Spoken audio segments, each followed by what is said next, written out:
Good morning students. मैं Vishnu Sharma, lecturer computer science, government polytechnic college Dausa से। आज के ही लेक्चर में हम board of technical education Rajasthan के subject code CS 201, EL 210, ME 210 से रिलेटेड सब्जेक्ट सी प्रोग्रामिंग का topic data types in C programming language सीखेंगे। इसके बारे में हम पढ़ेंगे डेटा टाइप्स होते क्या हैं सी प्रोग्रामिंग लैंग्वेज में, किस तरीके से यूज़ लिए जाते हैं, कहाँ कौन कौन से डेटा टाइप्स यूज़ में लेने चाहिए, इनके क्लासिफिकेशंस के बारे में हम हमारे आज के ही लेक्चर में हम सीखेंगे। तो हम शुरू करते हैं डेटा टाइप्स से। Data types in C. Data type is use to declare define a variable. Data types कहाँ काम में आते हैं? किसी भी वेरिएबल के डिक्लेरेशन और उसको डिफाइन करने के काम में आते हैं। It specifies the data store format for the variable. ये डेटा टाइप्स होते क्या हैं? ये स्पेसिफाई करते हैं कि किस तरीके का डेटा आपके वेरिएबल में स्टोर होगा। यानी आपके वेरिएबल का जिस तरीके का वेरिएबल आपको आपके प्रोग्राम में यूज़ लेना है, जिस तरीके का डेटा आपको आपके प्रोग्राम में यूज़ लेना है, उस तरीके के डेटा को यूज़ में लेने के लिए आप उस वेरिएबल को डिक्लेयर करेंगे उस डेटा टाइप से। ठीक है। फॉर एग्जांपल हम यहाँ देख रहे हैं इंट a, b। ठीक है। यहाँ पर आप इस एग्जाम्पल में आप देख पा रहे होंगे इंटीजर टाइप का a और b वेरिएबल आपने सेमीकोलन से बंद करके डिक्लेयर कर रखा है। तो ये इंट है, ये इंटीजर को डिनोट कर रहा है कि आपका a और b वेरिएबल जो है वो किस तरीके का होगा? इंटीजर डेटा टाइप का होगा। यानी आप a और b के अंदर जिस वैल्यू को स्टोर कराएंगे वो किस तरीके की होगी? इंटीजर वैल्यू होगी। ठीक है। Here a and b are variable of integer data type। ठीक है। तो डेटा टाइप का ये डेटा टाइप को यूज में लेते हुए वेरिएबल डिक्लेरेशन का सिंटेक्स किस तरीके से हो गया? Data type space variable name semicolon. ठीक है। तो इस तरीके से आप अपने प्रोग्राम के अंदर डेटा टाइप को यूज में लेते हुए वेरिएबल्स को क्या कर सकते हो? डिक्लेयर कर सकते हो। ठीक है। तो डेटा टाइप की क्या डेफिनेशन होगी? Data type is use to declare oblique define a variable. It specifies the data store format for variable. किस तरीके का डेटा स्टोर किया जाएगा उसके फॉर्मेट को कौन डिक्लेयर करता है और डिफाइन करता है, स्पेसिफाइड करता है? Data type. ठीक है। तो नेक्स्ट स्लाइड में आप देख रहे हैं the data type in C language can be classified. आप सी लैंग्वेज के अंदर डेटा टाइप्स को क्या कर सकते हो? क्लासिफाइड कर सकते हो। मेनली आप तीन तरीके से, तीन फॉर्मेट्स के अंदर क्लासिफाइड करते हो आप डेटा टाइप को। फर्स्ट क्लासिफिकेशन है डेटा टाइप का प्राइमरी डेटा टाइप। ठीक है। सेकंड क्लासिफिकेशन है यूजर डिफाइंड डेटा टाइप और थर्ड क्लासिफिकेशन है डिराइव्ड डेटा टाइप। ठीक है। तो प्राइमरी डेटा टाइप क्या होते हैं? प्राइमरी डेटा टाइप के बेसिक फॉर्मेट्स होते हैं। प्राइमरी को आप बेसिक डेटा टाइप्स भी कह सकते हैं। ठीक है। और इसके अंदर आपके कौन कौन से डेटा टाइप्स आ रहे हैं? देखिए, कैर फॉर कैरेक्टर। अगर आपके प्रोग्राम में आपको किसी कैरेक्टर टाइप वेरिएबल को डिक्लेयर करना है, यूज़ करना है, स्टोर कराना है, प्रोसेस्ड करना है, तब आपको कैरेक्टर टाइप का वेरिएबल डिक्लेयर करना पड़ेगा। और कैरेक्टर टाइप के वेरिएबल को डिक्लेयर करने के लिए आपको कैर कीवर्ड को काम में लेते हुए, CHAR कैर कीवर्ड को काम में लेते हुए अपने वेरिएबल को आप डिक्लेयर करेंगे। ठीक है। इसी तरीके से इंट भी एक कीवर्ड है सी प्रोग्रामिंग लैंग्वेज का, और इंट को यूज में लेते हुए आप इंटीजर डेटा टाइप को काम में ले सकते हैं। ठीक है, आप इंट से मीनिंग आपका इंटीजर डेटा टाइप से है, यानी इंट को यूज में लेते हुए आप जिस वेरिएबल को डिक्लेयर करेंगे वो इंटीजर टाइप की वैल्यू ही काम में लेगा। ठीक है, फ्लोट डेटा टाइप आपके फ्रिक्शनल वैल्यूज़ को स्टोर कराने के लिए काम में लिया जाता है। ठीक है, अगर आपको दशमलव के बाद की संख्याओं को भी स्टोर कराना है, कुछ पॉइंट्स वाली वैल्यूज़ आपको स्टोर करानी है। फॉर एग्जांपल अगर हम कहें कि हमें एरिया ऑफ सर्कल कैलकुलेट करवाना है, वहाँ पर एरिया हमारा फ्रिक्शंस में निकलेगा, इसलिए हम जो एरिया का वेरिएबल डिक्लेरेशन करेंगे उसका फॉर्मेट हम कैसा लेंगे, डेटा टाइप का, किस डेटा टाइप का लेंगे, फ्लोट डेटा टाइप का। ठीक है, डबल भी एक डेटा टाइप है, इसका रेंज जो होता है वो फ्लोट से ज़्यादा होता है, और ये भी आपके किस तरह की वैल्यू लेता है, फ्लोटिंग पॉइंट वैल्यूज़ लेता है। ठीक है, इसका रेंज ज़्यादा होने से ये मेमोरी में स्पेस भी ज़्यादा ऑक्यूपाई करता है। ठीक है, वॉइड भी प्राइमरी डेटा टाइप का ही एक पार्ट है, बेसिक डेटा टाइप का ही एक पार्ट है। ये बेसिकली आपके फंक्शंस के आगे ज़्यादा यूज़ में लिया जाता है।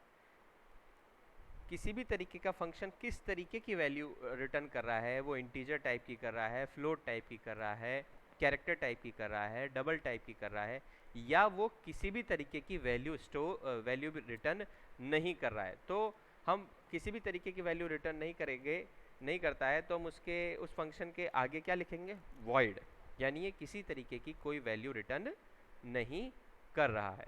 ठीक है, second, user defined data types, जिन्हें यूज़र अपने अकॉर्डिंग डिफाइन करता है, उस तरीके के डेटा टाइप्स को यूज़र डिफाइंड डेटा टाइप्स कहते हैं। इसमें दो बेसिकली कीवर्ड्स को काम में लेके या डेटा टाइप्स काम में आते हैं, एक तो टाइप डेफ और एन्यूमरेटेड।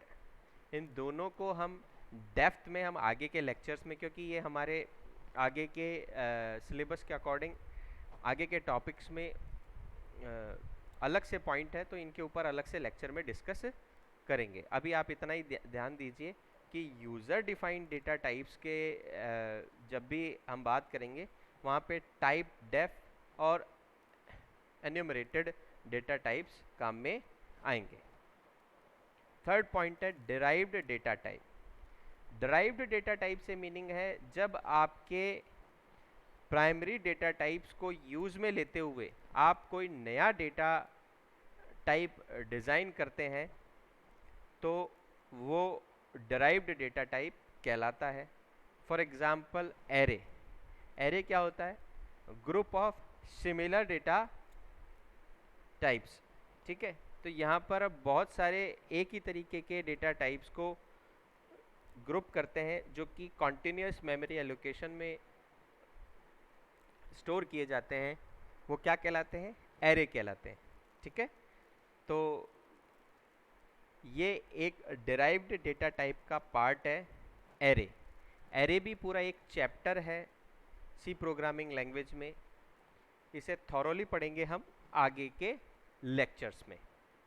ठीक है, इसी तरीके से स्ट्रक्चर जो है ये भी एक आगे एक चैप्टर है, इसको भी हम थॉरोली पढ़ेंगे। अभी तो मैं इसका ओवरव्यू दे देता हूँ आपको कि जहाँ पर आप बहुत सारे डिफरेंट डेटा टाइप्स और वेरिएबल्स, डिफरेंट डेटा टाइप्स के वेरिएबल्स को कलेक्शन करके स्टोर करते हैं और उन पर प्रोसेस्ड करते हैं as a record. For example एक स्टूडेंट का रिकॉर्ड जिसमें serial number, student name, father's name, roll number और उस स्टूडेंट के मार्क्स अगर हमें स्टोर कराने हो तो एक पूरा एक रिकॉर्ड बन गया, और ये रिकॉर्ड हम स्ट्रक्चर की हेल्प से स्टोर करवा सकते हैं। तो स्ट्रक्चर भी डेराइव्ड डेटा टाइप का पार्ट हो गया, क्योंकि इसमें कई सारे प्राइमरी डेटा टाइप्स का कलेक्शन हो रहा है। ठीक है, उनके कॉम्बिनेशन से मिलकर आप स्ट्रक्चर को बना सकते हैं। तो जब आप प्राइमरी डेटा टाइप्स को यूज़ में लेकर उन पे प्रोसेस कर आप जब नया डेटा टाइप डिराइव्ड करते हैं, नया डेटा टाइप बनाते हैं, उसे डिराइव्ड डेटा टाइप कहते हैं। इसी तरीके से यूनियन और पॉइंटर भी डिराइव्ड डेटा टाइप का एक पार्ट है। ठीक है, आगे के चैप्टर्स में इन टॉपिक्स को हम थॉरोली डिस्कस करेंगे। ठीक है, आज के data type in C language के लेक्चर में हम बेसिक, हमारा फोकस जो होगा बेसिक डेटा टाइप और प्राइमरी डेटा टाइप्स, यानी इन्हीं फर्स्ट जो पार्ट है इसी पार्ट पर होगा। देखिए एक टेबल आप अपने सामने देख पा रहे होंगे, ये primary oblique basic data types के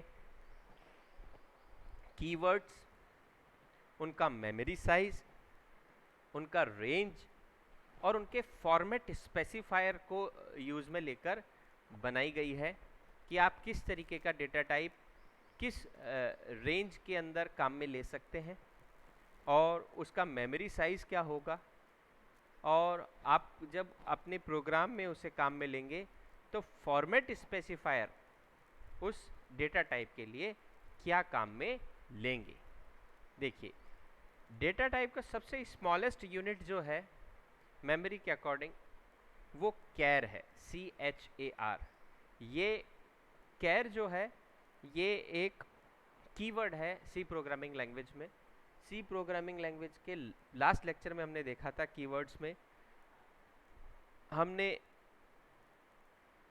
32 कीवर्ड्स के बारे में पढ़ा था। उन 32 कीवर्ड्स में से एक कीवर्ड आपका क्या है, कैरेक्टर, कैर। ठीक है, कैर डेटा टाइप का मेमोरी साइज कितना होता है, 1 बाइट। ठीक है, और इसका रेंज जो होता है -128 टू +127। अब ये जो है आस्क की वैल्यू है, American code for information interchange जो कोड है उस कोड के अकॉर्डिंग -28 का जो आस्क की कोड पर जो सिंबल या अल्फ़ाबेट होगा उसे कैर डिनोट कर रहा है।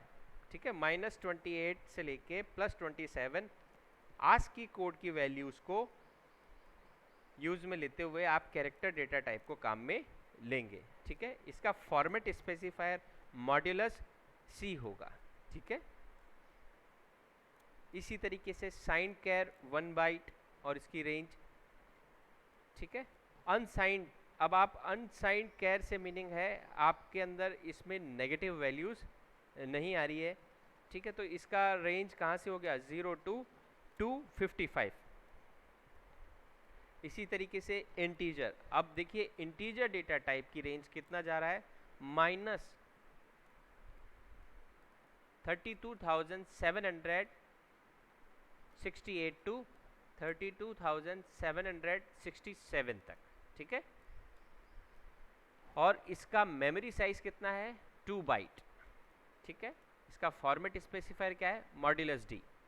जब भी आप अपने प्रोग्राम के अंदर आपके डिक्लेयर्ड वेरिएबल को प्रिंट करवाने के लिए जब आप उसे लिखेंगे प्रिंटफ फंक्शन के अंदर, तो वहां आप उस पर्टिकुलर वेरिएबल के डेटा टाइप का फॉर्मेट स्पेसिफायर काम में लेंगे।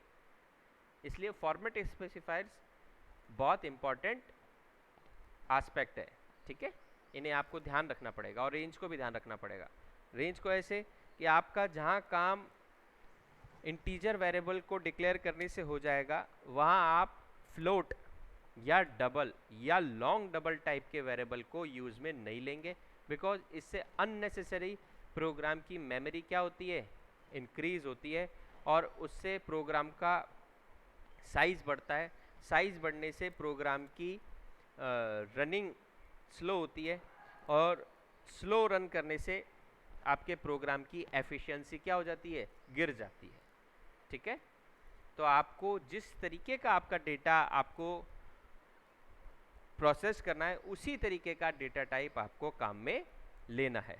ठीक है, integer type 2 bytes, signed int 2 bytes, unsigned int 2 bytes. Unsigned int से क्या हो जाएगा, इसकी रेंज नेगेटिव वैल्यूज़ में नहीं जाएगी, 0 to 65,535, ठीक है।